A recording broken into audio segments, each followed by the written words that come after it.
Hi,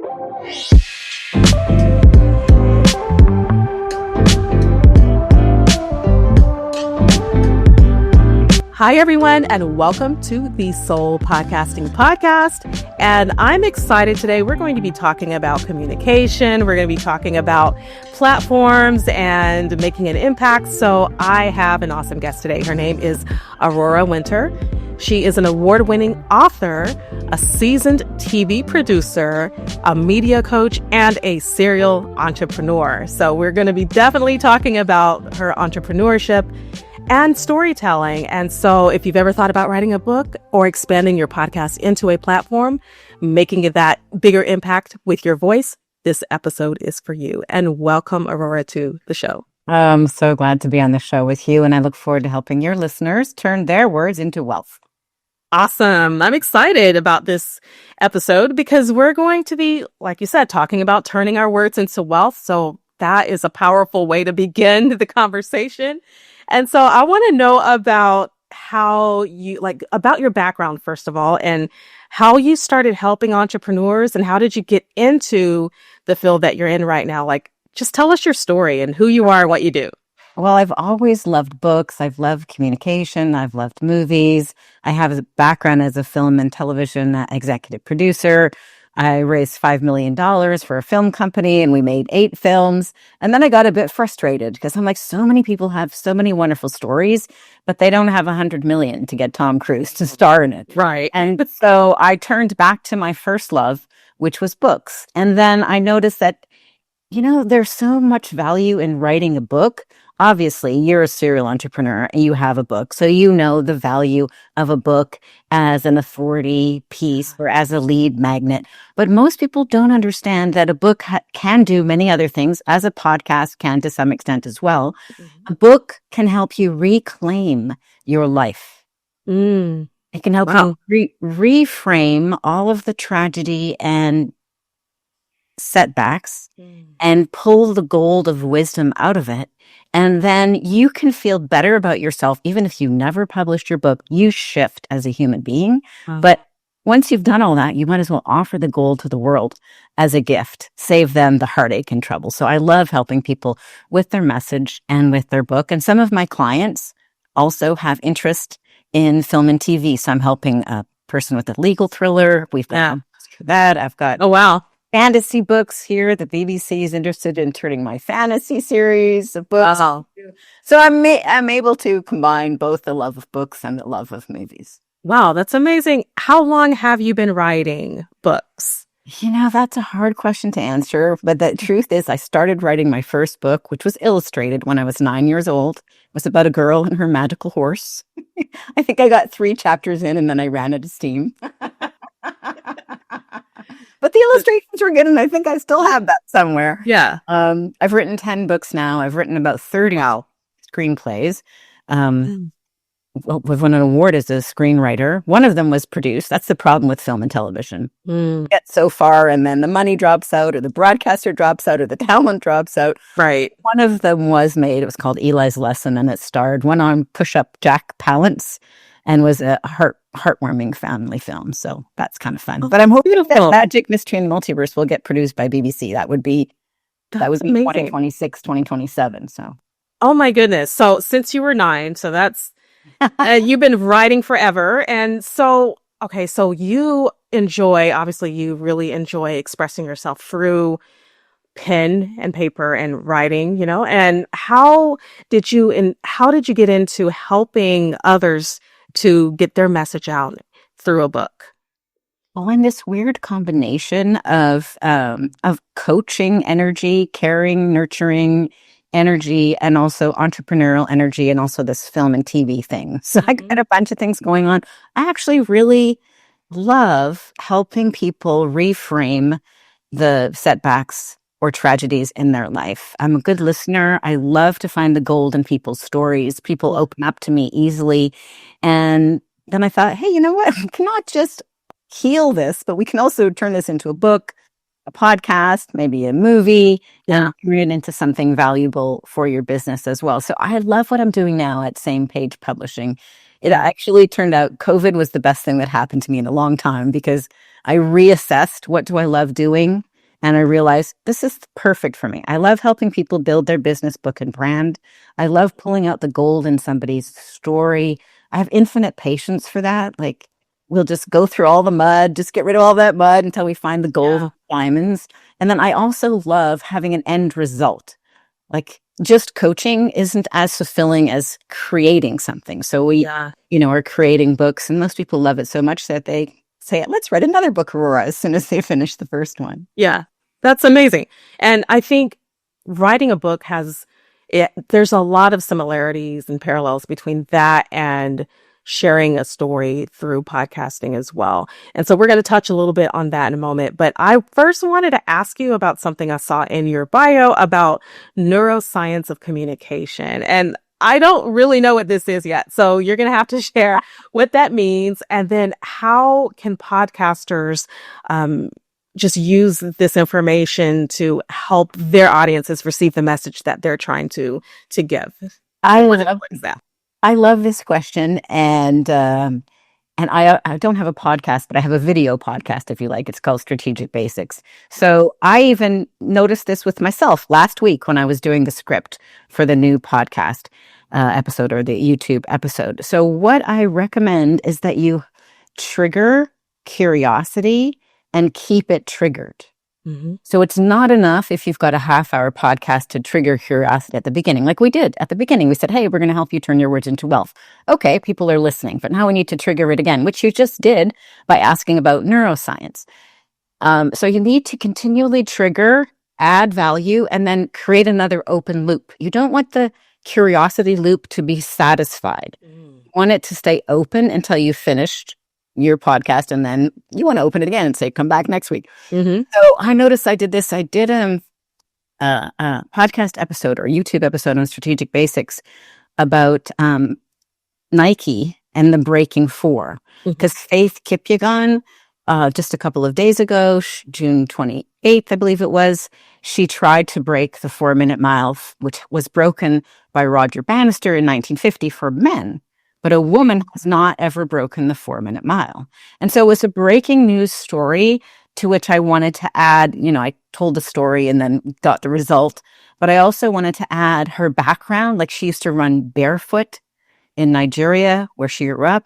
And now she's part of a $1 billion brand. And that contrast was so big. And then I wanted to talk about the hero's journey, because that's what Nike does with their $1 billion branding. And I wanted to talk about Shoe Dog. Well, when I initially wrote the episode, I went, here's 3 things I want you to learn. I said what they were, like an executive summary in a newspaper article. Mm-hmm. Then I expanded. And then just before I recorded it, actually, I think I recorded that version. I'm like, wait a minute. I did not do what I know to do through neuroscience. So thank goodness, I could easily change it because it hadn't aired yet. So I said, I'm going to tell you 3 secrets to Nike building a $1 billion brand. But first, let's talk about Faith Kipyegon. Is she gonna, or is she not gonna break the 4-minute mile? And then I came back to it. Here's secret number 1. I talked about that. And then people are like, well, what's secret 2? Okay, here's secret number 2, and here's secret number 3. So it's a continual process. It's not like you learn these things once and you go, okay, got it forever. You have to keep remembering that even in a half-hour or 15-minute podcast, you need to re-trigger curiosity probably every 5 minutes. Wow. Keeps everyone engaged. And I like what you said about keeping the open loop. Yeah. Keep that curiosity open. Yeah. That's really cool. I'm learning something right now, because I did not know what the neuroscience of communication is. And so that makes sense. And that's really all a part of like being a better communicator. And I think as podcasters, we're always looking for ways to communicate better, soul to soul, right? And be able to just share our hearts and our stories with our audience and do it in a way that piques their interest and keeps them in the loop, keeps them coming back for more. So I find that really, really interesting. Well, and you actually emulate one of the key things to do, which you do so brilliantly, you probably don't even notice it, which is that you're very authentic. You're really present. The energy is right here, right now in this moment. So this conversation is alive. It's not canned. It's alive. And people like to watch it. It's like watching a tennis match. There's something okay, what's going to happen? Is she going to hit the ball back? Is she going to fumble? There's something very engaging about it being alive.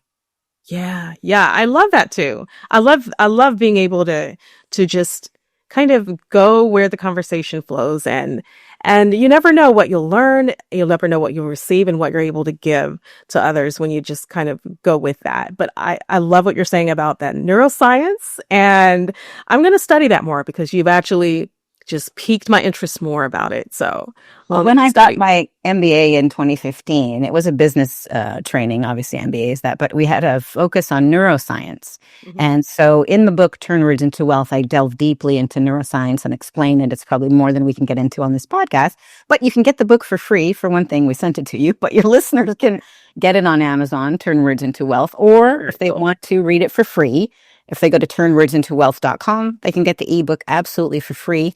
And it comes with some bonus videos that explain how to attract capital clients and media coverage. I know not everybody wants to opt in for a free gift, so you can go to Amazon and get it if you prefer the hardcover. Very cool. Thank you for giving us different ways we can access it because we're going to want to learn more about that. And I think just in general, podcasters, we're always in the process of learning new things and expanding our minds so that we can communicate better. So that's what this is all about, being better communicators. And so that said, we're trying to find our voice. A lot of us are trying to figure out where we are with our story and how to narrate it, how to share it with the world. And, it's not easy.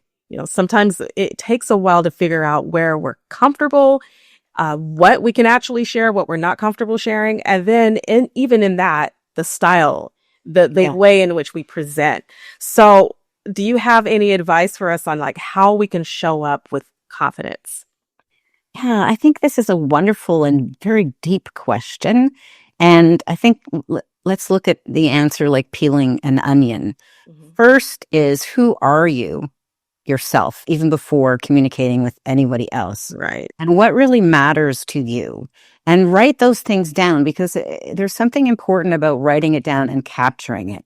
So, for example, for me, who I am is a serial entrepreneur. Who I am is somebody committed to making a difference in the world. Who I am is somebody who really cares about free speech, who cares about creative self-expression, who cares about making a difference, and cares about helping people who are dealing with any of those things. So that already helps. But what is it for you? Think of who you are, and then also allow yourself to evolve. Perhaps you've had a podcast for a little while and maybe it's confining now. Yeah. Like in the book, Turn Words into Wealth, I tell the example of entrepreneurs being like hermit crabs. I don't know if you've seen on YouTube, if you search hermit crabs changing shells, it's amazing. There's a link in Turn Words into Wealth. It's amazing. These little hermit crabs are very vulnerable, but they live in shells. Right. But as they grow, the shells can become very confining. And then they have to do what we entrepreneurs have to do. Like you used to be focused on blogging. Mhm. Now you're focusing on podcasting. Now you're expanding to an agency. Each one of these is like a hermit crab changing shells. So you can watch on YouTube. It's pretty funny and dramatic. The little hermit crab finally goes, okay, I need to leave this shell because otherwise I'm going to be trapped and stuck in here. It's too small and confining. Right. And it races to another shell, and then it gets in it and it's too big. It goes to another one, too small. It gets to another one, there's a hole in it, right? And then it finally finds the right shell and maybe gets kicked out by a bigger hermit crab. Anyway, when we are shifting, we are our most vulnerable, but it's also the most exciting. Yeah. So even for me, launching the YouTube channel, which is video, and we do a lot of B-roll, so it's appealing to my filmmaker self. Mm-hmm. It's like a whole new thing, speaking on camera versus writing, right? Very different things. And so, I'm dealing with this question for myself right now. Okay, who am I? Who do I serve? So with Strategic Basics, my answers are, but think, what are your answers? My answers are, well, Strategic Basics is about turning breaking news into business breakthroughs. Why? Because that's my core expertise. And besides, I wanted to do something different with breaking news. So it's for creative entrepreneurs or authors or podcasters or any kind of creative person. And how can I add value? By adding my neuroscience, my communication, my film and TV background, my background as an award-winning author of 10 books. So all of that helps me. Doesn't mean I didn't stutter on camera last week. And my son had to edit that. I'm like, oops, sorry, Yale, can edit that part out. I'll try again. Right. But what I I'm so glad you asked this question because I think it's important that we lean in to becoming the best version of ourselves, which is alive, which is fresh, which is expanding, which is ever new, because you can always get 1% better, 1% better. Long answer, but I love that. Touched my heart. I love that. I love that. Just showing up in the space we're in and understanding that, where we were maybe 5 years ago doesn't fit where we are today. And so I love the analogy of the hermit crab and trying to find that space that really, that shell that fits us the best. And that's what growth is really. And in storytelling, in podcasting, in being an author, it's just all about finding where we are today and reconciling that what we were 5-10 years ago has changed. It's shifted. And so our story has evolved and we have more to share. Some things are too restrictive today and we have to move on, and it's time. Exactly. I agree. And I like that you're yellow highlighting the storytelling. I think most podcasters would probably know this, but I want to encourage everyone to know that if you take the time to share a story, it might take a little bit longer, but it will be memorable. Stories are 24 times, or remember, 24 times more. Wow. Than just the condense. So I took a little time telling that hermit crab story so you could see it. Yeah. Now it sticks, right? Whereas if I'd rushed past the story, it might not have landed. So I encourage the podcasters to take the time and tell the story so people can see it and feel it. Yeah. That's what we want, the experience, because a lot of people are listening to the podcast or they're watching a podcast. They want to experience what you're saying in a way that helps them to connect. So telling your story, being authentic and showing up as who you are is everything. And I know that's what you talk about as, an author and helping others, helping entrepreneurs in their endeavors to create, write books. And so that said, now, whatever we create for a podcast, we can also repurpose that content. It could be used to create a book or a course. And so what are some ideas that we can use to repurpose our content? As podcasters, I'm sure there's so much we can do with our story and more than just creating a show. Absolutely. I love this question because I'm really passionate about two things: monetization and messaging. Monetization is important because if you don't monetize it, you've got a hobby. Right. So I love to reverse engineer everything. So instead of thinking after you've done 200 episodes of your podcast, how can I repurpose this?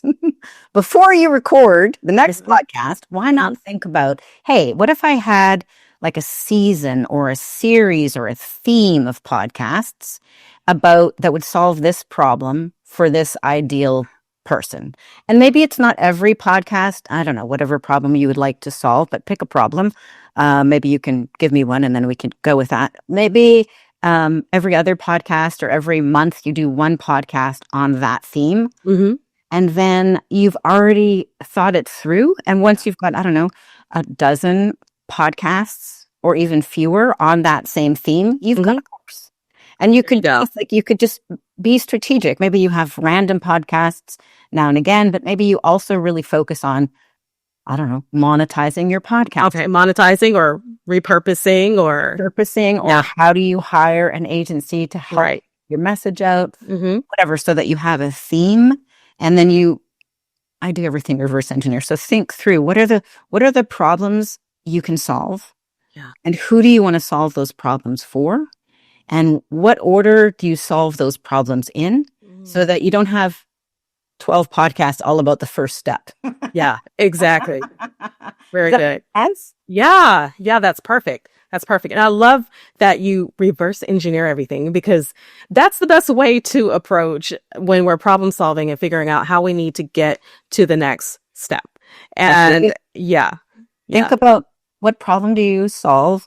And who is that for? And also, don't be worried about holding back, because as soon as you solve that problem, they'll have another problem. Yeah. So for example, as soon as I help somebody write an award-winning best-selling book, their next problem is, how do I get the word out? Right. So don't just break those problems apart and solve them in your podcast and then repurpose for your course. Very cool. And I actually even did this. This book, Turn Words into Wealth, Actually, the first draft of it was based on 5 videos that I shot, which I carefully choreographed, and which people get for free if they log in to get Turn Words into Wealth. The 5 videos are about how to attract capital clients and media coverage. So they had stories of how to do that, stories of my clients doing that. And then I expanded it dramatically into a book, but it held together because there was a core theme. Right. So right. I'm doing this. You're practicing what you preach. Exactly. I love it. And so that said, so you have this content, you have your books, you have your videos. Now let's talk about the first step toward building with that content, multiple income streams. What are some tips you have for podcasters who are thinking of doing what you're doing? How can we do the same thing and create sort of this ecosystem of creating income through all of this intellectual property that we're putting out there?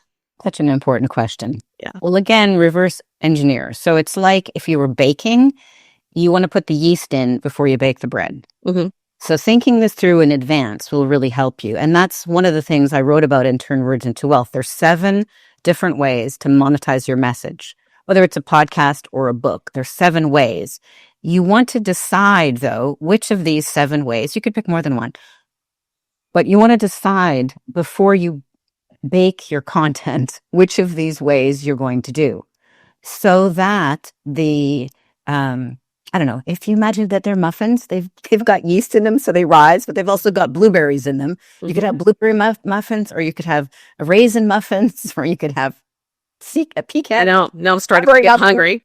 But decide what it is, so that you bake the yeast in before you break the bread, so that you people know, or that you are going to reverse engineer this. And then you would add blueberries if your offer is going to be blueberries. You would add raisins if your offer is going to be raisins. Maybe that was too far of going into the weeds, Aurora, but a really specific example would be the highest paid profession on earth is a speaker. Speakers often get paid $50,000 to $250,000 per 90-minute talk. Yep. So if that's you, or if that's where you'd like to go, then in your podcast, you would mention, when I was speaking last week at the Rotary Club, or when I was hired to speak at the da-da-da event. You would just mention that, and then you would have some takeaways or stories, but you just dropped in like a little bit of salt. When I was speaking, when I was hired to speak. If you'd like to hire me to speak, go here. So that would be an example of, you just layer that in, because it's not like if you have all this content and then you have to hit the person at the end, I'm a speaker. It doesn't work as well. Right. So layer as in like you're baking and you have these little ingredients that you're layering in a bit at a time. Exactly. Yeah. I love that. I think that's awesome. And listeners today are really just wanting that encouragement and inspiration. And you are helping us to see different ways we can use our content to like just share our voice and share our message. I would love to know if there's any other like really big glaring pieces of advice that you want to share with podcasters who want to share our message, not only through podcasting, maybe even write some books and get our message out in that way. Any piece of advice for us that you want to leave? The other thing that I think is really hot right now that is on people's mind is, how is AI going to be shifting that's everything, right? So here's my strategy, because, I like to be strategic. That's why that's strategic basics. So I think things are shifting away from SEO and shifting away from things that you have on your website, even if they're great blogs. I think things are shifting. Instead of people are searching on Google, they're searching on ChatGPT. Mm-hmm. Okay, so now that we know that this trend is happening, what actions can we take in order to stay top of mind, to stay relevant? So I think there's like a three things to know. One, if the number one, let's just say the number one search engine is going to be AI, ChatGPT, or similar. So we need to think about, how can we get on that? The second thing to know is the number 2 search engine is YouTube.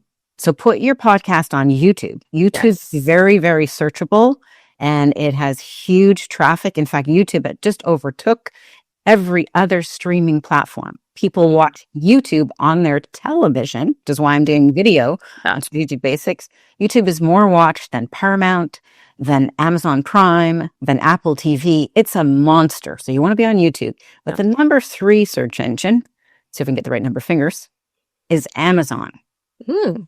So you want to have a book on Amazon, and a book with a title that clearly speaks to the problem your ideal client has and how you can solve it for them. Wow. The other benefit of Amazon, you can reach a world audience for very inexpensive.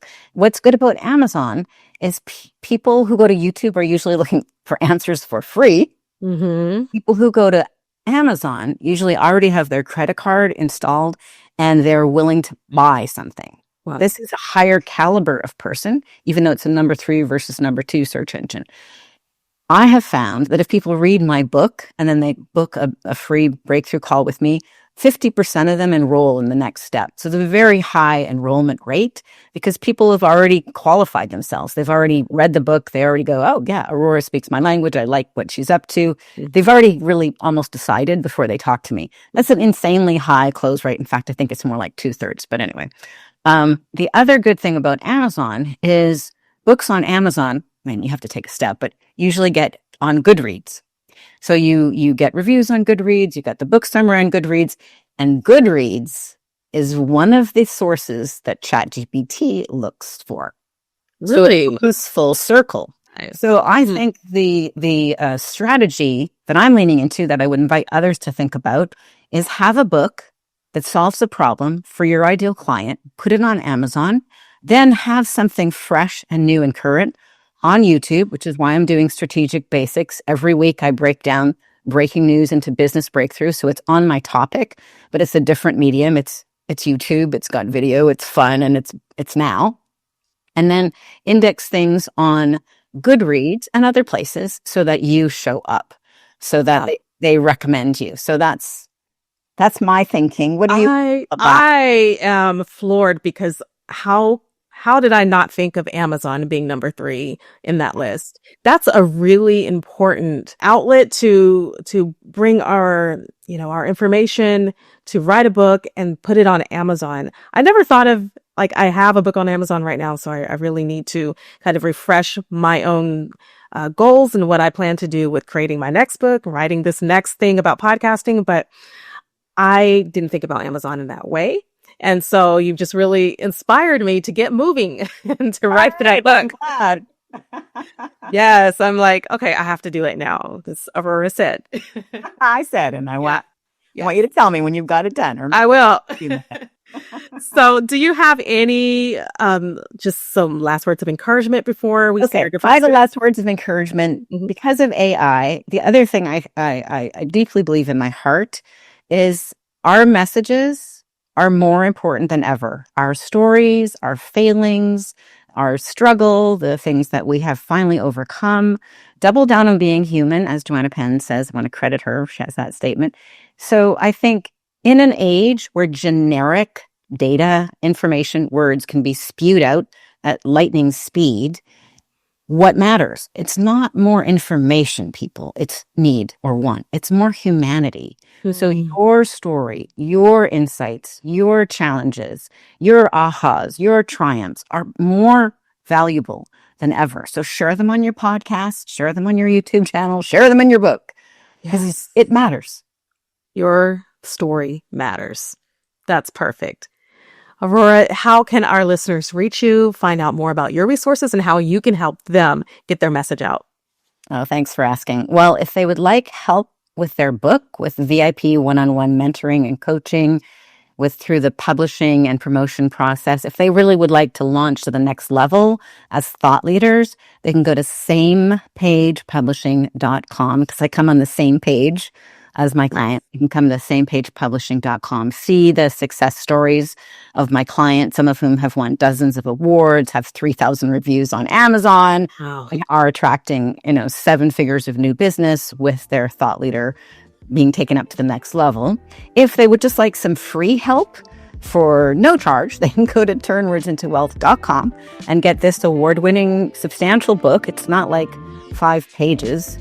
That's got decades of my wisdom in it for free at turnwordsintowealth.com. And they'll also get 5 free videos, masterclass that train them how to attract capital clients and media coverage, or they can go to Amazon and get Turn Words into Wealth. Very, very cool. I will definitely be reading Turn Words into Wealth. I need to learn as much as I can about this, and I recommend our listeners do the same. Go ahead and download or purchase Aurora's book. And if you need any additional help in this area, Aurora is there to help you. And so, Aurora, thank you so much for being here today on Soul Podcasting. Oh, it was really fun to be on Soul Podcasting with you. Thanks.